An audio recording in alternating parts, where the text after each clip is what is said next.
How long are you going to keep following me? Until you tell me what you know. Then why don't you just ask Clover? Clover? You already know she works with me. Well, yeah. Then why don't you... I want to hear from you. Why? That's a good question. Remember the crew quarters? Or this garden? Got paired off for 2 separate rounds. That means we spend more time with you than anybody else here. Maybe that's it. I guess I'm just curious about you. What are you talking about? Is Sigma trying to flirt up with the Clover? She spun around to hide it, but caught a blush of red on her cheeks. Walked down the path to where it ended next to the pond. Is he trying to hit on Alice there? Oh, interesting, interesting, interesting. Stayed silent. Alice sat down on the bench. We gazed at the smooth surface of the pond for several long minutes before she began to speak. You don't hate me? What?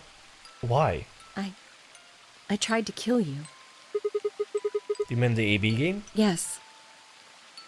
I was so scared. Who wouldn't be? Kidnapped and locked up, forced to play some sort of bizarre game. And then we found that bomb. I know I probably sounded calm, but as soon as we found that thing, all I wanted to do was run away from it as fast as I could. Things just went downhill from there. What do you mean? I remember hearing that Quark had collapsed and running to the infirmary with everyone else. When I got there, I realized I couldn't understand what anyone was saying. And everything looked... I don't know how to describe it. It was like watching a video on fast forward, only it was real. Then I started to feel like... It's hard to explain. I guess you could say I didn't feel like I was myself, and it only got worse. That's probably the Radical 6. Yes, I think so. I don't remember much after that, but when I woke up in the infirmary, suddenly all that fear was back. So all I could think about was getting out of this place as fast as I could. It never even crossed my mind that it could kill you. God help me, even if it had, I don't think I would have cared. Thanks? See? I'm horrible. You hate me, don't you? Just do it! What? Do what? Kill me! Get it over with! What the hell, Alice? I'm not gonna kill you. I don't even hate you.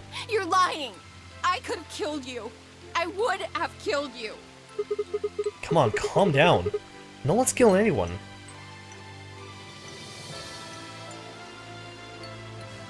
A single tear rolled down Alice's cheek. Then another, and another, leaving shining lines across her face.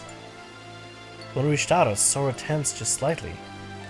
Slowly, I brushed my thumb across her cheek, and off, taking her tear with it. Why are you doing this? You know, you kind of remind me of my father. That's who you're after, right? People killed your dad? Yes. Oh, no wonder she has such a bitter taste against the Myrmidons. Did they have anything to do with the Myrmidons?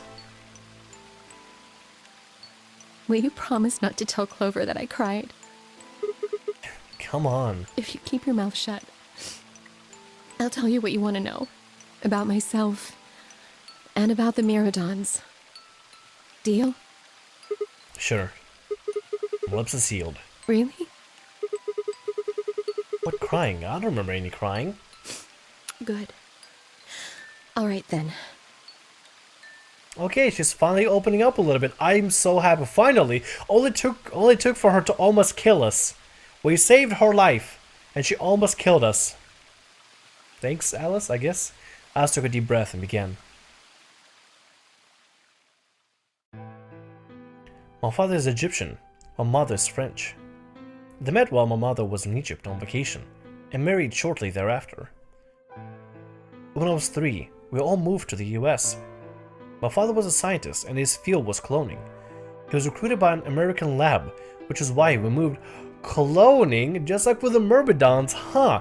Ooh. This is gonna get juicy, y'all. Both of my parents had used English around me from the time I was born, so I didn't have any problem adapting to life in the US. By my 9th birthday, we'd been there for 6 years.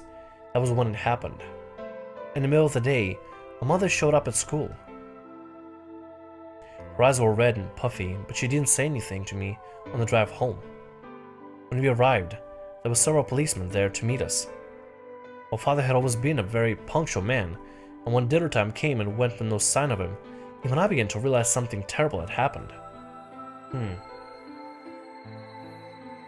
It wasn't until several days later that I finally learned the truth. My father's lab had been attacked by terrorists. He had been kidnapped. For the rest of my childhood, my mother raised me by herself. I didn't realize it then, but it must have been incredibly difficult for her as a single mother alone in a country where any relatives were a transatlantic flight away. She did her best not to let me see it, but every so often, when she thought she was alone, the mask would fall away, and in every line of her face I could see exhaustion and loneliness. As much as I missed my father, it was those moments that made me wish more than anything that he had never been taken. Fortunately, I was an excellent student, did especially well in math. I earned a full ride scholarship straight out of high school and spent the next several years studying. After graduation, took a job with the Department of Defense, hoping that they might have the resources to help me look for my father. I was immediately assigned to the Special Office of Internal Security, the SOIC. The purpose is to investigate and sometimes deal with terrorist organizations and other serious threats to the state. Couldn't tell my mother wasn't happy about my decision, but she chose to remain silent about it. Eventually, I learned that the terrorist organization that had taken my father was none other than the Myrmidons, although at the time the name didn't mean anything to me. They were suspected of human cloning. Specifically, it was thought that they had been using cloning techniques to copy the most useful members and expand their ranks. The Myrmidons apparently believed they could use cloning to create a new race of humans. Now at last, I knew the reason for my father's abduction. Commander of the Myrmidons is a man named Left. We know his name and his gender, but not his appearance or his age. The Myrmidons are closely associated with a cult known as the Free the Soul. I believe that Free the Soul provides the funding, but trying to pin any kind of misdeeds on the cult's leader, a man named Brother, is like trying to nail Jello to a wall. Brother is supposed to be fairly advanced in years, and rumors say he is old so he can't even get out of bed. Fortunately, his mind seems to be as sharp as ever. At that point, I hit a wall. I knew the Myrmidons had been behind my father's kidnapping, but that was all I could learn about them. Then one day I got a tip that some of them were hiding in a building in Nevada desert. I headed out immediately. Wait, some of them were hiding in Nevada? The Myrmidons? Wait, hold on. The Myrmidons.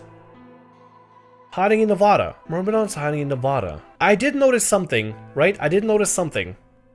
The symbol for the Myrmidons seemed like the same symbol that Snake had when he was stowed away in the casket or in the coffin. When he emerged and he had the jacket on him, or the robe on him, it had the same symbol as the Myrmidons. But I don't believe he had anything to do with the Myrmidons in the first place. Because he wasn't... Could he? No. No. Wait. Would he? No. Wait a minute.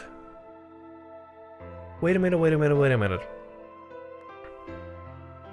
If the two, you know the two that I'm talking about, were the ones to plan the whole thing, then I must have kidnapped Snake at a certain point and dressed him up in that.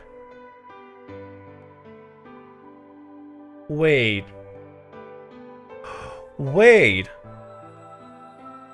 Does that mean Santa or Akane could have possibly been part of the Myrmidons? Would that be a thing? Would that be a thing? That's just like, would that actually be a legitimate thing? Anyway, so we know somebody was rumored to be part of the Myrmidons that was in Nevada in the building that we were in. On the way there, my car had some engine trouble and stalled out. Why is she dressed like this, by the way? That's a good question. Why is she dressed like this? I was trying to decide what to do next when an SUV appeared out of nowhere.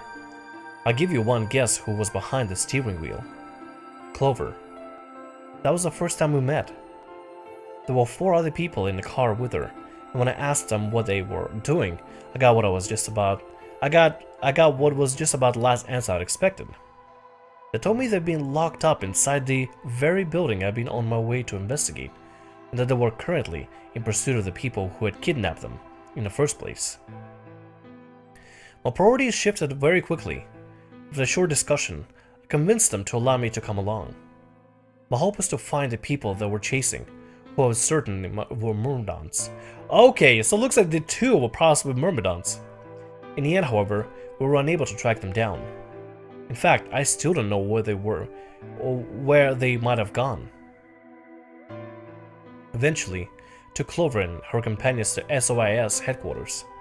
We decided that involving the police would only complicate things. After some questioning, it was determined that the people who had instigated this particular event were not connected to the Myrmidons. We did, however, discover that the mysterious disappearance and subsequent reappearance of several children 9 years prior was connected to Free the Soul. So, oh shit! So the mysterious disappearance and subsequent reappearance of several children 9 years was connected to Free the Soul. There was also a sixth person on the SUV, although they weren't riding in it per se. A middle-aged man, who I just call H for now, had been bound and placed in the trunk. According to other four, he had been behind the disappearance of the children 9 years earlier. We also learned that his pharmaceutical company, a major player on the world stage, had effectively controlled by the Free the Soul. More specifically, I suppose H was a member of Free the Soul, very committed to their cause. Did they call it Free the Soul back in the day? I don't remember. So why had they kidnapped all these children? Apparently it had been part of an experiment designed to test the ability of certain people to access what's called the morphogenetic field. I don't imagine you've ever heard of it before, so I'll try and give you a quick rundown, please. I already know about it. Simply put, these people can access a sort of field that allows their consciousness to resonate with the consciousness of certain other people. To be honest, it might be simpler to just call it telepathy. The SOIS had heard the particular ability before, had actually turned it to a number of investigations, so I wasn't surprised to learn of its existence. I was shocked, however, to learn these experiments had been carried out by a member of Free the Soul. If that was the case, then Brother must have known about it. The thought of him discovering a way to control and harness the power was terrifying. It wasn't too long after the incident in Nevada that another tip about the Myrmidons crossed my desk. This time, it claimed that the Myrmidons intended to launch a large-scale biological terrorist attack. My bosses decided that we needed more agents to deal with a threat of that magnitude. Clore was recruited. Because she had been test subject in H's experiment, we knew that she had the ability to access the morphogenetic field. We wanted to put the ability to use. After several months of training, she was sent on her first mission. She would be tasked with the infiltration and investigation of the Myrmidons' cloning lab. I was assigned to be our commanding officer. I hoped that our investigation might also give me a lead to my father's whereabouts. At last, I had a chance to find out what had happened to him. I wouldn't let the chance pass me by. Perhaps that was what kept me from noticing the truth. The whole operation was a trap. The lab was a fake, and Clover was captured almost immediately. I got there as fast as I could, but when I arrived, the building was only an empty shell. All the conspirators who had pretended to be researchers and like had already fled. Searched frantically for Clover until at last, in the basement room, I found her. She'd been tied to a chair, but on the floor next to her was another body. It was my father. It looked as if he'd just been dumped there, and when I got to him, his body was already cold. He was covered in dark, ugly bruises. It wasn't until later that I learned he had died from ruptured organs and internal bleeding. They'd beaten him to death. Oh shit. As soon as Clover had been captured, a Myrmidon in a mask had come to visit her. He said that unless she wanted to end up like my father, she would leave them alone, and tell the master at the SOIS to do likewise. In retrospect, they must have known who I was, who my father was. That was why they killed him. Perhaps they thought they were sending a message to me, or that once he was gone, I'd lose my reason for chasing them. They were very, very wrong. Took Clover with me and left. Tried to console myself with the fact that I had, at least, been able to save her. Sometime later, I received a call from the coroner. He told me there was something I needed to see. They were in a morgue with my father, cold and pale on a steel table. Could barely stand to look at him, but the coroner insisted. On his arm were 2 rows of numbers comprised of 8s and 9s. It took me a moment to recognize my father's handwriting. He had carved them into his own skin. On his chest was another message, but there were letters this time, not numbers. Not many, just enough to make short sentences. I love you, Alice. Broke down crying right there in the morgue. Damn, Jesus Christ. I feel bad for Alice now. I know she tried to kill us and everything, and I'm still a little salty about it. But damn. They were the first tears I shed since the operation had started, and there was no stopping them. There would be no forgiveness. Not for the monsters who pulled my father through this. They destroyed my family. I would make them pay, even if I had to die for it. That night I made a promise to myself. I would avenge my father.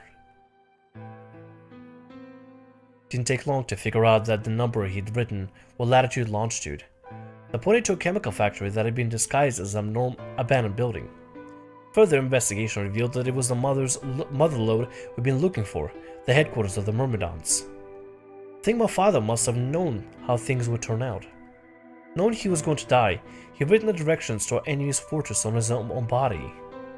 He'd sacrificed so much for me to waste his opportunity with recklessness. This time, our operation would succeed. This time, I wouldn't let my excitement pull Clover or any of my other agents in danger. So we took our time, gathered information, did our research as we planned. Finally, we were ready. December 25th, 2028 was going to be the day we finally set foot inside the Myrmidon stronghold. But then on the 22nd, only 3 days before the operation was scheduled to begin, a man in a gas mask appeared. And that's where she was captured. So you inhaled the gas, passed out, and woke up here in the AB room? Yes. Well, there it is. Everything that's happened with the Myrmidons and me. I left a few of the details out, of course, but you get the idea. Yeah. Thanks. She gave me a sad sort of smile and stood up.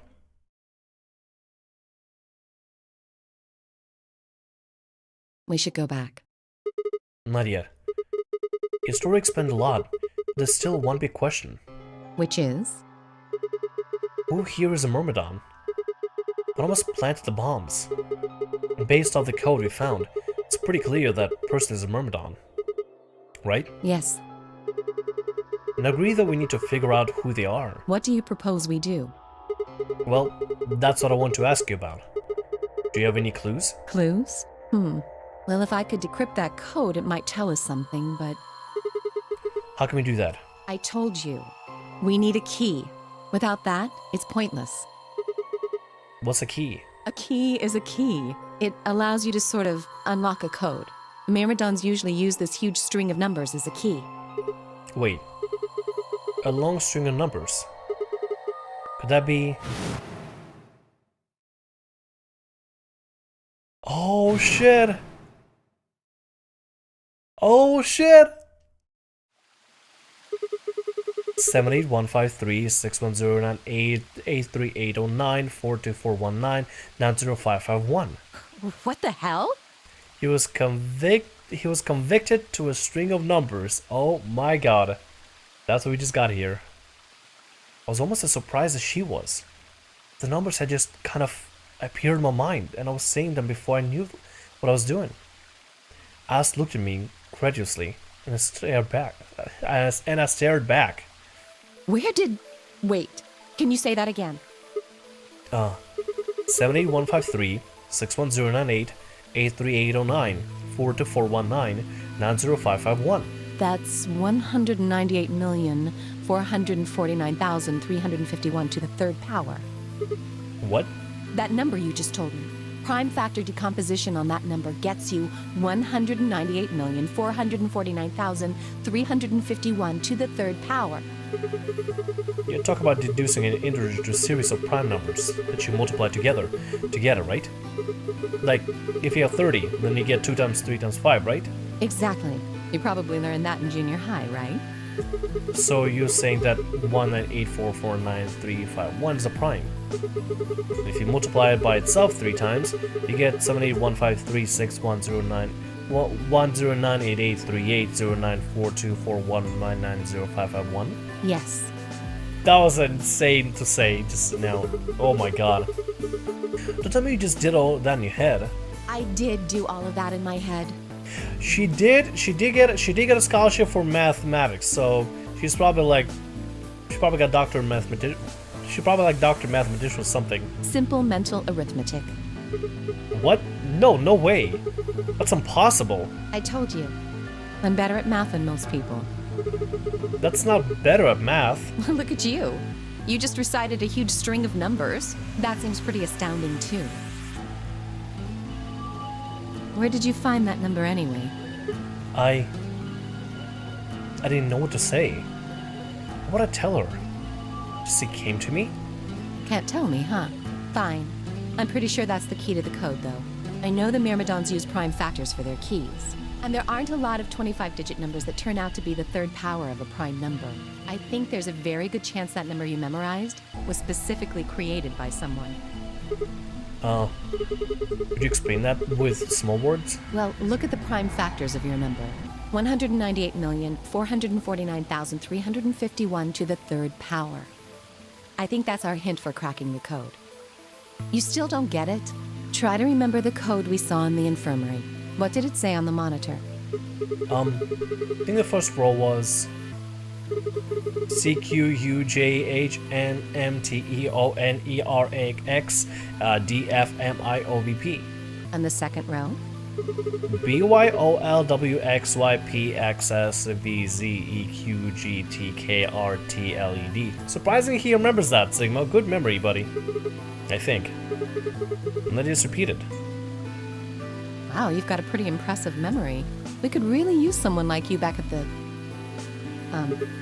What? Keep going? How do we decode that? You use 198,449,351 to point you to the right letters. How do we do that? Well, the first number is 1, so take the first letter. The next number is 9, so go 9 letters over from the first one. Then 8 from that one. Just keep going until you get something. Oh, shit. Make sense? I ran over what she said in my head. The prime number Alice had given me was 198449351. So what would we get if we picked out letters like she'd explained? First letter would be C from the top left, then you move 9 to the right, which would give you O. 8 more to the right. Eventually we get a word. That word was 198449351. You will have 6 chances to succeed. Failed, it's game over. Oh my god, no! Don't game over me! No! Don't game over me, you son of a bitch! No, no, no, no, no, no, no, no, no, no. I'm taking a picture of this thing. Don't be gaming over me, you bastard! No, no, no. You don't get to do that. It's my game, alright? Code sheet won't be displayed when you input your answer, so it would be wise to solve it now. The key is 198449351. Remember, the key is 198449351. Closing this window will take you to the input screen. Okay. So that's what I want to do. Okay. So. Wait.